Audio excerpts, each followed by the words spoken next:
2026丙午馬年是長可流年，成個年份個氣場好分明，上下半年完全兩個樣，上半年可砌做浮動寬量，環湖都在磨練離職調整個階段，大部分人都會遇到事業反覆，志趣落空，辛苦多但回報少，心態層次焦慮。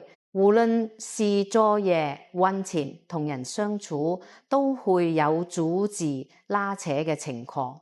但處到下半年立秋之後，開始慢慢收斂沉落，流年磁場由亂變正，由躁變穩，各路直升嘅力量出晒嚟。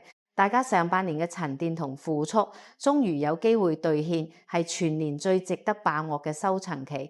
不過12生肖入面，並非個個下半年都可以移轉運勢，真正可以接住流年旺契，有吉星耗身，避開煞氣，成為2026下半年頂極幸運嘅，淨係得5個生肖。共5個生肖各有各嘅旺事，有人爆財運，有人升職上位，有人貴人遍地，有人感情圓滿，逐一迎來自己嘅人生高光。第一名屬雞。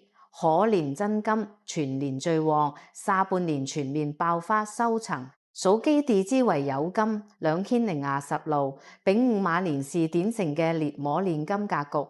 可煉金之下，金刺只會越來越長，越磨越亮。本身是全年得天獨厚嘅旺運格局，只不過上半年可太早。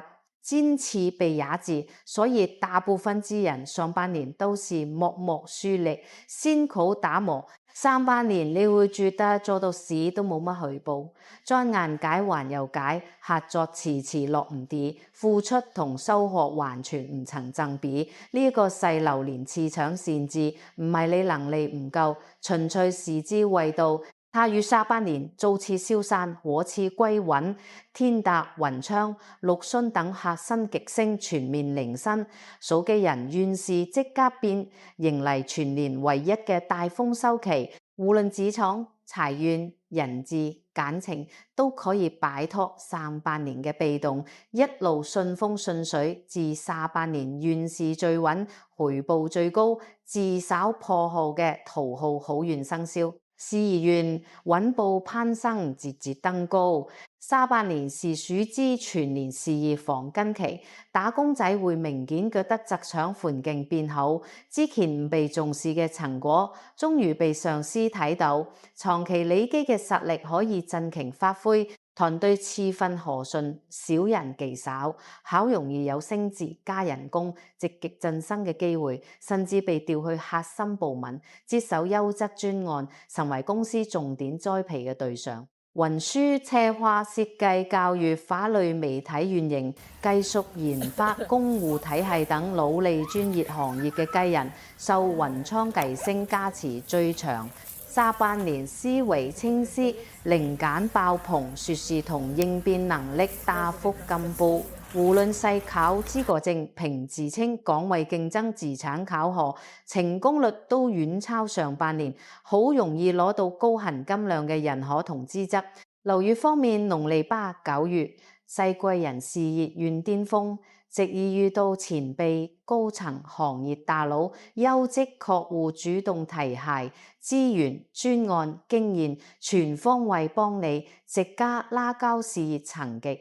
10月運勢穩生實合，穩打穩紮鋪路積累資源。11月以穩守為主，千祈唔好隨便轉合作，亂跳槽，亂解發展方向。10月越適合盤點收成，歸賀來年，唔好亂開新大專案。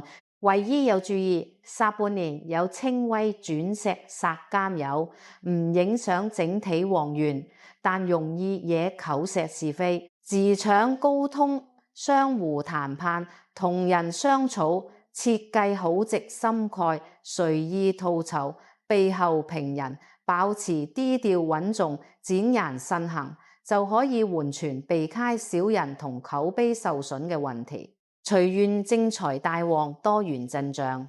屬雞下半年正財運極旺，係全年揾錢積蓄嘅黃金階段，固定人工、折扣、煎車去穩步上漲，同時獎金分紅監治收入，就專案回款等額外收入源源不絕，收入變得多元又穩陣。之前買嘅低風險理財投資專案，下半年都係回本盈利嘅最佳時機，實質收益穩穩到手。偏財運穩健安全，唔會一夜暴富，但勝在風險低，財術有得轉，適合定期理財、穩健基金、實木資產保值等長線配置，長期持有不有回報。千祈唔好貪先投資、高槓桿、短炒、盲目跟風、陌生平台投資，一律避開。貪圖暴利只會周區損，重點避坑。農曆10月財氣偏弱，人情開支變多，仲容易有人揾你借錢。呢個月一定要守住底線，唔支錢，唔幫人做資金擔保，否則好容易有節無寒，惹財務糾紛。其他月份自知唔效，消費少買奢侈品，存款會快速嚟支。感情運正桃花旺盛，關係穩定升溫。單身屬豬人下半年高子陣桃花爆發，爛桃花同互為曖昧大幅減少。身邊出現嘅異性人品端正，三觀契合，條件優質，多數喺返工行業交流進修，朋友聚會呢啲正規場合，人事管道乾淨可靠，好容易成功脫單，開展掌穩戀情。有伴侶已婚嘅知人，下半年相處氣氛超融洽，爭吵互惠，結合少好多，雙方包容同理解度大幅提升。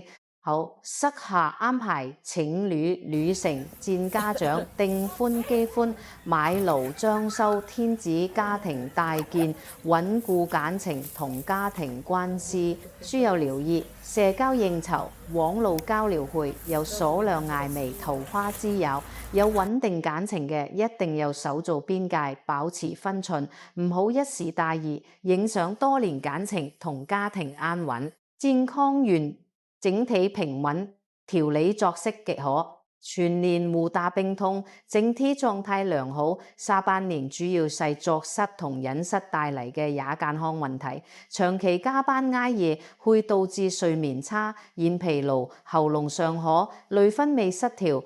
秋天驟刺中，食太多辛辣油膩，會腸胃唔舒服，皮膚乾燥敏感。只有規律作息、飲食清淡、適量運動放鬆，就可以全程精神飽滿、身體健康。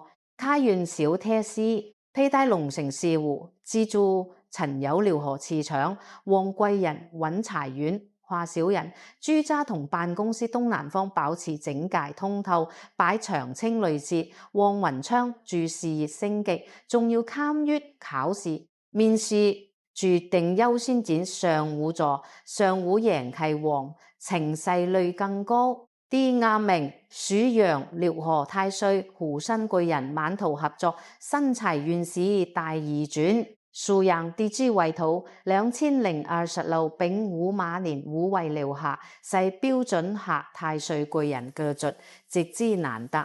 學太歲主貴人扶持，人緣興旺，合作順利，機會大增，專門幫你生事業、積財富、託人脈。大部分屬羊人上半年運勢平平，睇落有好多機會，其實大多曇花一現，落唔低。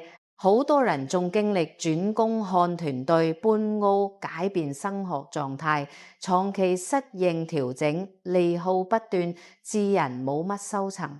即因上半年六合太歲磁場仲係磨合術士階段，節氣未完全釋放，力溝過後六合氣場完全成型。之前所有動盪主席利效一掃而空。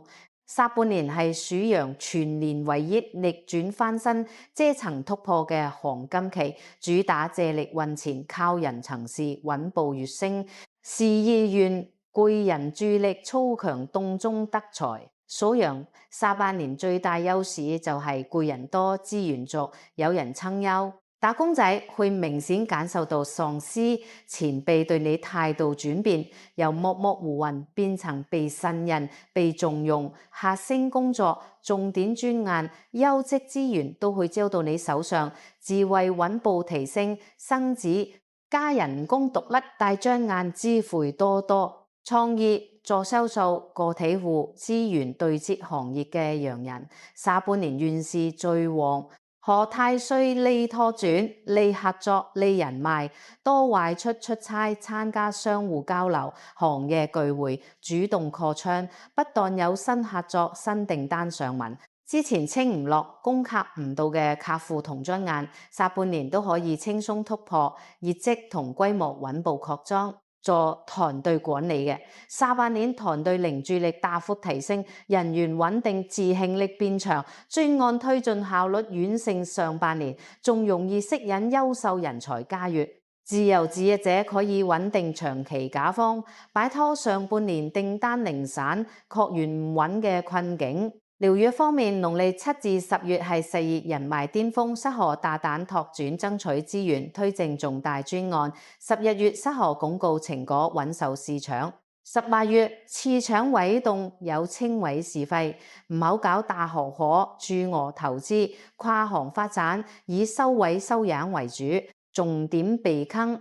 合太歲雖然旺，但有客來是非嘅演場風險。所有合作分紅口頭預定，千祈唔好淨靠人情面子，一定要落實書面合約，唔好因為細熟人就傷害，否則後期好容易有利益糾紛、合作反目、浪費旺運。財運事業帶財人脈生財，屬羊下半年正財自穩，財富主要靠事業帶動，屬於變成人旺、事旺、財旺，意志提升，職位晉升，合作變多，人工、佣金、分紅自然穩步上漲。同時貴人帶嚟嘅延盛財運好長，好多免費資源，優惠之去，額外收益都來自人脈扶持。手頭善勤可以實到配置實務資產，穩健長線理財，穩固財富底盤。偏財運普通，無暴利之虛，只適合小額穩健投資，切忌投機炒作，聽信所謂投資風口，避免破財。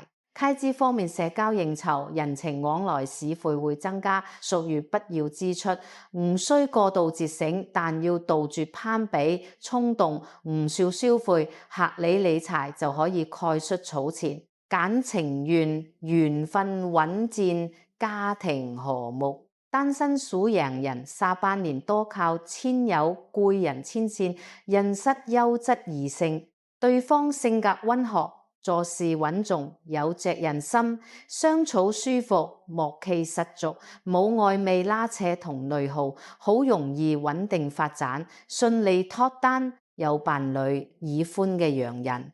下半年家庭氣氛極佳，雙方互相體諒扶持，伴侶曾為你事業最長後盾，爭吵猜忌大減。適合規劃家庭旅行置業，改善居住環境，加深雙方親友往來，鞏固感情。唯一要注意，唔好太專注工作，忽略陪伴，平衡好生活，先可以長久幸福。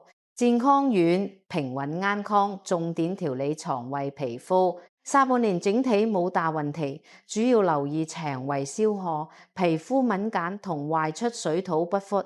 秋至出差應酬多，飲食雜，作息量容易消化不良，道障腹瀉，秋燥仲容易皮膚乾燥敏感，記得做好保濕。外出旅行提前調養，規律飲食，適量運動，全程身體安康。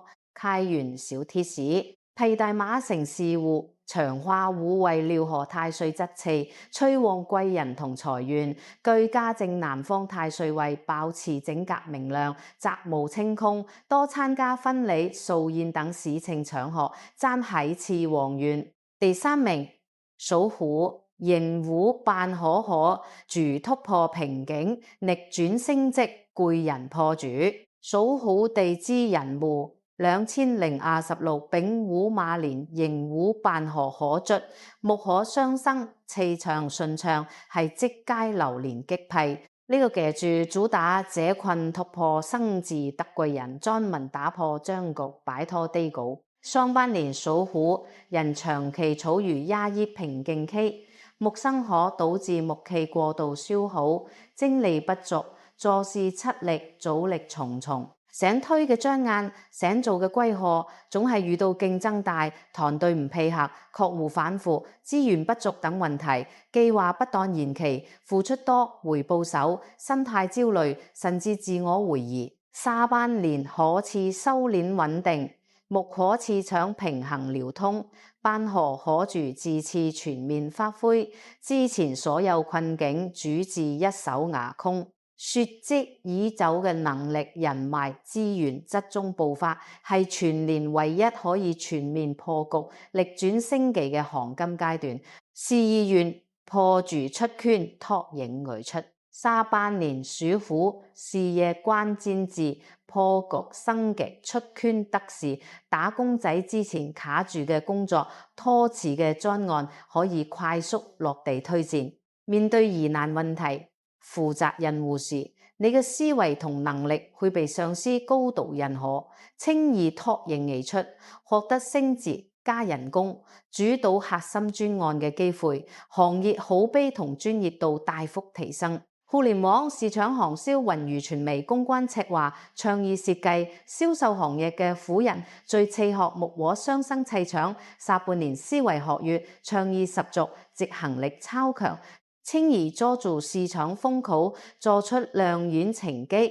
體制理、文字、技術講嘅虎人，考試評優、晉升調崗，運勢極佳，容易獲得官方認可同職務升級。創業自營人士，下半年市場環境向好，競爭壓力減少，品牌曝光、客源流量大幅提升，就連虧損停滯嘅業務可以扭虧為盈，仲會遇到行業前輩貴人指點，避開坑位，優化經營，穩步擴張。流月方面，農曆8至11月係破局黃金期，機會密集，氣場順暢，適合大膽突破，開新業務，挑戰新崗位。卡月適合調整狀態，梳理規劃，順利大發。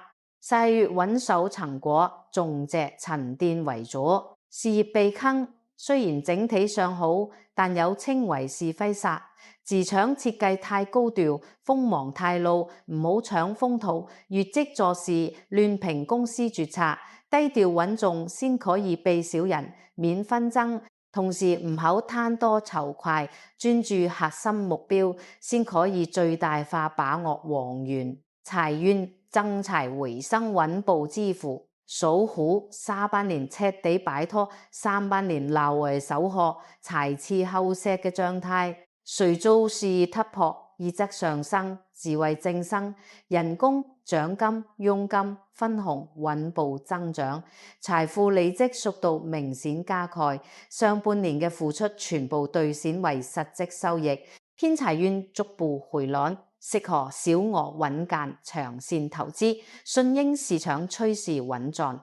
但資產仲有手手浮動，絕對唔適合高風險投機、短線博弈、重資投入陌生領域。理財以穩為主，不朝暴利，但朝穩增。開支方面，佔收屬實，人脈維護嘅支出屬於自我投資，值得花錢，但又嚴控無效。娛樂、攀比、衝動消費，減少浪費，先可以儲到錢。感情運桃花回暖，破冰升溫。單身屬虎人下半年人緣變好，桃花回暖，會喺工作晉升、社交拓展、學識進修途中遇到優質異性，對方上進穩重，有事先三觀契合，兩人互相鼓勵，共同進步，是高職互相成就嘅姻緣，主動把握就好，易脫單。有伴侶已婚嘅虎人，上半年嘅胡去、爭吵、冷戰、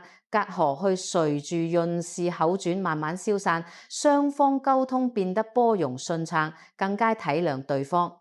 好，適合一齊規劃未來經營家庭感情關係更穩固。若上半年矛盾較深，下半年係最佳破冰修復期，主動溝通就能化解僵局，健康運精力回升，調係情緒作息。下半年徹底擺脫上半年疲憊乏力、精神萎靡嘅狀態，精力大幅回升，需要留意先腦、氣血、眼疲勞同情緒利好。工作壓力大，容易捱夜，精神緊張，導致頭暈眼乾、失眠焦慮。日常要規律作息，適度運動放鬆，秋天多飲水，潤燥養肺，保持身心康健。開運小貼士：佩戴馬繩構成事務，長花木和直砌，催旺貴人運。居家東北方，保持明亮整潔，助力事業突破。重要事務展日間上午進行，順應陽氣旺事，提升行事率。第四名屬豬，福星高照，鬆灑遠離，低調穩扶，默默步虎。屬豬地支亥水，2026丙午馬年水火相至，流年磁場溫和順暢，全年無大鬆煞牽擾，是典型穩福穩財穩順吉局。豬人本身福氣好重，下半年極經長期護身，福運財運平安運遠超大部分生肖，屬於低調攞着數、默默發財嘅隱性好運王。上半年屬豬人運勢平淡，冇大災大難，但亦冇明顯旺機，工作生活原地踏步，進步緩慢，好多人去覺得日子過得太沉悶，冇突破。立秋之後流年轉介，吉擎臨身，豬人福氣徹底啟動，唔是幾好咁高調突破。豬人嘅旺運溫和持久，細水長流，無大起大落，無劇烈波動，不知不覺急理財富，提升生活質素，繼下半年最適合躺贏穩贏嘅生肖。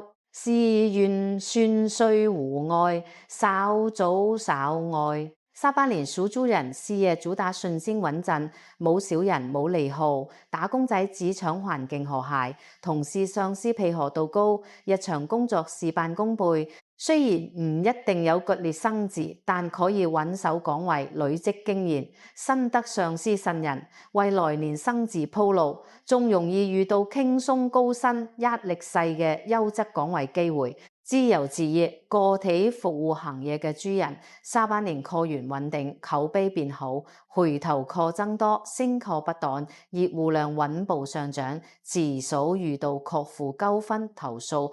創業者經營壓力減少，成本可控，盈利尚好，穩固市場份額。屬豬人最大優勢係避煞。人哋遇到嘅專案延期、小人搗亂、合作破裂、政策變動等問題，你通通可以避開。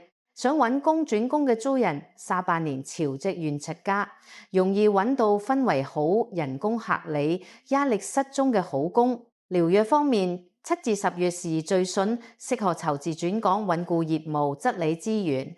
11、10月以守層為主，唔好冒進亂解經營模式。財運正財穩固，偏財最旺，低調步虎。財運係屬豬下半年最大亮點，正財穩，偏財旺，係五大考驗生肖入面偏財最長嘅一個。人工、業績、經營利潤穩步上漲，收入穩定冇斷流，虧損風險。同時容易有意外紅利、投資盈利、獎金離戶、分紅額外進帳，唔使辛苦奔波都有錢落袋。長期持有嘅理財投資，下半年盈利概率極高，財富默默增值。財運被坑，偏財雖旺都唔可以貪先，小轉即止，穩健為上。唔好幫人大投資，克制理財，避免人情財務糾紛，合理規劃開支，輕鬆儲到大筆存款。感情運家和萬事興，甜蜜穩定。單身屬豬人下半年桃花溫和優質，冇爛桃花收有，遇到嘅異性真情踏實，性格和善，為人厚道，相處輕鬆零內耗，慢慢積儲就可以穩定脫單，長久發展。有伴侶已婚嘅豬人。下半年家庭和睦，感情甜蜜，雙方互相體諒呵護，冇爭吵猜忌，適合家庭聚會、情侶旅行，天賜資產，家園越來越旺。之前感情平淡嘅伴侶，下半年可以有效升溫，重拾戀愛感覺，健康遠福，齊號身平安無虞呀！全年身體健康，精力充沛，心態平和，基本冇病痛困擾。唯一需要注意，秋季容易貪食、作激懶散，導致體重上升、脾胃激滯。適量運動，自然時就可以保持身形同健康，安穩過渡下半年。開運小貼士：佩戴虎繩兔繩事務，催旺福氣，穩步財運。居家正北方，保持乾淨明亮，手做平安福運。多成善事，心態寬和，福運會不斷疊加變旺。第五名，屬蛇，四無火，主氣場生陽，名利雙收，穩步攀升。屬蛇地支適合2026，丙午馬年巳午伴會可聚，同氣相求，可次相助，流年磁場高度契合，皆得時得足得福嘅好格局。火柱加持之下，蛇人自身磁場大升，自勝自成力，人緣全面進步。下半年徹底擺脫上半年低微被動，迎嚟名利雙收、穩步上行嘅旺運期。上半年可持太燥，磁場浮動，蛇人容易心態浮躁，做事反覆，抓唔住機會，努力冇回報，想突破但速速掃汗，事業財運原地踏步，內耗嚴重，心態糾結。下半年可持收斂穩定，可助正向能量全面顯化，石人磁場變得穩定堅定，思維縝密，行事果斷，人緣順暢。之前嘅迷茫、內耗、被動全部消散，迎嚟機會不斷，收穫持續嘅旺勢。無論個人發展、財富積累、明星口碑，都穩步上升。事業得時出彩，名利雙生。下半年屬蛇人事業主打順利出彩升級，打工仔主動性、自勝力大幅提升，積極把握工作機會，高效完成任務，成果好容易被上司同團隊睇到，獲得表揚、評優、升職加人工嘅機會。職場名聲同專業口碑持續上升，公務、行政、教育、醫療、法律、媒體等公眾領域嘅識人說主明星早曝光。下半年個人成上同行業口碑大幅升值，獲得業界同大眾認可。指路越晴越確，銷售市場創業人士氣場自身強勢，談判說服力十足，輕易拿下優質訂單，攻克重點客戶，業績跨越式增長。創業自營者下半年店鋪、工作室曝光度同人氣走高，新客引流，老客復購表現出色，盈利穩步攀升。之前滯銷停滯嘅業務可以快速盤活，實戰增收。療癒方面，農曆車至早月是事業名次巔峰，容易出村出差，保護重大機遇。11月適合穩固成果，深耕細作。12月總結為主，唔好盲目擴張，大主投資，事業避坑。下半年磁場太旺，容易過度自信、固執己見，唔聽勸告，決策同合作時有理性聽取意見，切忌一意孤行、自大膨脹，避免決策失誤。同時唔好高調炫耀成績，低調穩重先可以長遠發展。財運正財、名財馳旺，穩步增值。屬蛇下半年正財、名氣財雙旺，真正做到名利雙收，智慧提升，業績增長，口碑出村，直接動人工、獎金、分紅、佣金上漲，財富累積速度明顯加快。同時，個人知名度帶嚟大量衍生資源，優質合作，額外收益，財路越來越確。偏財運穩健實重，適合長線保值、穩健理財，雖冇暴利，但安全穩定，持續增值，穩固個人財富底盤。財運被坑，名次在外，容易被人攀附，被人情自大，有理性分辨人情冷暖，謹慎處理資金往來，避免人情綁架，導致破財。同時唔好衝動投資，盲目擴張，穩紮穩打先係長久之道。感情運個人魅力提升，姻緣尚好。單身屬蛇人下半年個人氣場魅力大幅提升，桃花數量同品質上升，優質異性主動靠近。